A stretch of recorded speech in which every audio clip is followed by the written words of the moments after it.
আপনার ভিডিও দেখে কানের পোকা বের হয়ে যাবে। অ্যাকচুয়ালি এটা আমার কথা না, একজন পার্সোনালি এটা বলেছেন। তো আমার প্রশ্ন, এতদিন ওনার কানে কি পোকা ছিল? You know that moment when you say, okay, just one last thing, and somehow you end up making 10 more things. And let's say if this room gets a glow up or a complete disaster. Okay, enough talking before I change my mind. First আমাদের একটা বড় মাপের cardboard box লাগবে, খুবই বড় মাপের হলে বেশি ভালো হবে। Then I cut out the window and door. আর কালার করার পার্টটা দেখাচ্ছি না, নাহলে ভিডিওটা শেষ হতে হতে পার্ট 10 হয়ে যেতে পারে। আর কার্টেন্সটা মেক করার জন্য আমি এখানে পুরোনো কাপড় ইউজ করছি, বিকজ নতুন কাপড় কেনার আমার কাছে টাকা নেই। তারপর মিনি চেয়ারটা বানানোর জন্য এখানে কার্ডবোর্ডের দুটো সার্কেল কেটেছি, একটা ফ্লাওয়ার শেপ আর একটা এমনি রাউন্ড। তারপর ওটাকে ব্ল্যাক কালার করেছি। তারপর 4টে রেক্ট্যাঙ্গুলার শেপের কার্ডবোর্ড কেটেছি, যেগুলোকে মাস্কিং টেপ দিয়ে কভার করেছি।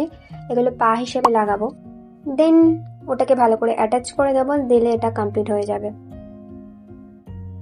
দেন সোফাটা মেক করার জন্য আর একটা কার্ডবোর্ড নিয়েছি, যেটাকে এরকম শেপে কাট করেছি, করে মাস্কিং টেপ দিয়ে সিকিউর করে ভিডিওর প্রসেস অনুযায়ী লাগিয়েছি।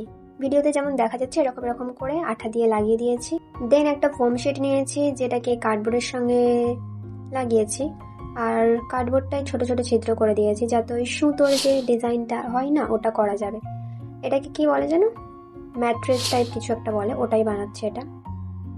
তারপর সোফাটাইও ব্ল্যাক কালার করব, করে ম্যাট্রেসটা ওর মধ্যে সেট করে দেবো, দিলেই হয়ে যাবে। ব্ল্যাক কালারটা করেছি কারণ আমার ভালো লেগেছে। দেন তারপরে এটাতে কিছু ফুল আর পাতা অ্যাড করে দেব, দিলে আরো অ্যাস্থেটিক লাগবে জিনিসটা।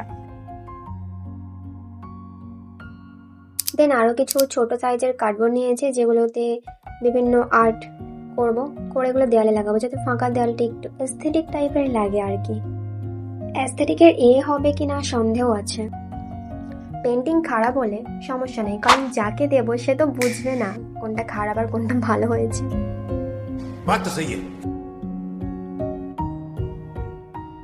আপনাদের এই পেন্টিং কটার মধ্যে কোনটা সব থেকে বেশি ভালো লাগছে সেটা আমাকে জানাবেন।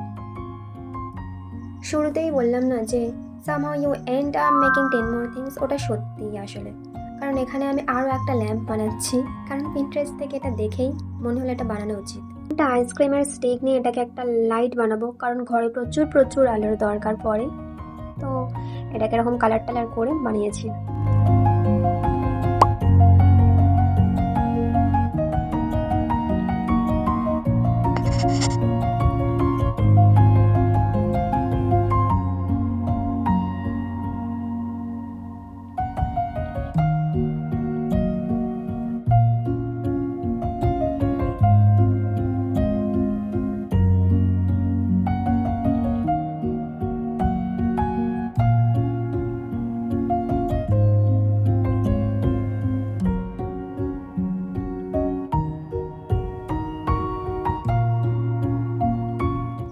Okay, don't you think this room just got a little fancier? দেন একে একে জিনিসগুলো প্লেস করব। তার আগে রুমটাকে একটু পরিষ্কার করে নেওয়া উচিত। আমার কাছে কোনো ঝাড়ু নেই, সেজন্য আমি পেন্ট ব্রাশ দিয়ে ঝাড়ু দিচ্ছি। তারপর আমার আলমারিটাকে এক কর্নারে রাখবো, বড় সাইজের আলমারি। এবারে জিনিসপত্র কিছু কিনতে হবে, নাহলে সব কিছু খালি খালি লাগছে। দেন বুক সেলফটাও এক সাইডে রাখবো, বই তো পড়ি না, ওরকম পড়েই থাকবে। তারপর বাকি জিনিসপত্রগুলো সুন্দর করে সাজিয়ে রেখে দেব।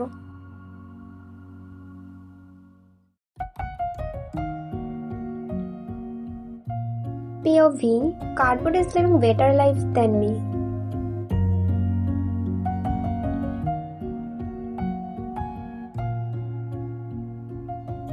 At this point, I physically can't stop.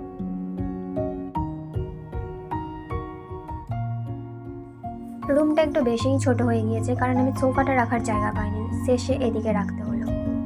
Okay, now moment of truth. I think we did it.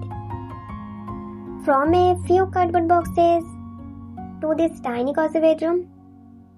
Worth it? Definitely yes. Honestly, আমার নিজেরই এখানে শিফট করার ইচ্ছে করছে। তোমাদের ফেভারিট কর্নার কোনটা, বেড, সোফা নাকি উইন্ডো সাইড? আর আমি যদি কিছু মিস করে থাকি তাহলে আমাকে জানাবে, পরবর্তী ভিডিওতে মেবি আমি ওটা বানানোর ট্রাই করতে পারি। And thanks for watching, see you in the next DIY, bye by.